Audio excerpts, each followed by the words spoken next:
Kublaya pi baro kijing pentem kandon ka all Meghalaya talent show organized by Klul Jingshai DA Film Production, Senti Film. One day competition kata kamut tang sisni ha ka alpunyo tarik benai basau alhajar alpusau hanong ra nong pedeng shelong. Contestant registration fee sanspa marway, entry fee shispa.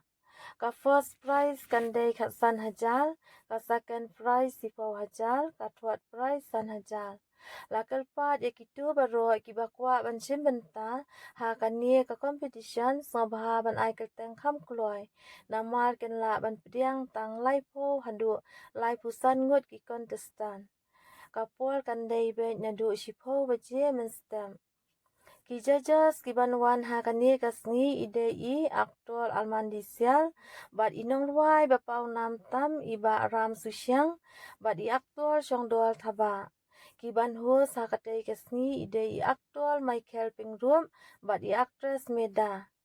Ki program ki bandon ha katai kasni ide I ba Miki Lingdo ki ba ngijukot I ya I da iba jelau bat I DJ XXEZ bat I keyboard kolba ki ba ngijukot I ya I da ima rangba.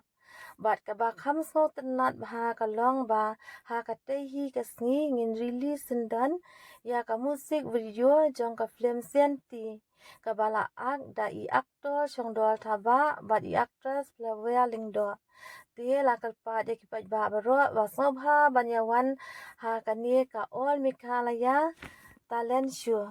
Kublai sibun all the best. Ngan saya kendo pat ha katai kasni arpinyo tarik nai basau al hajal al pusau.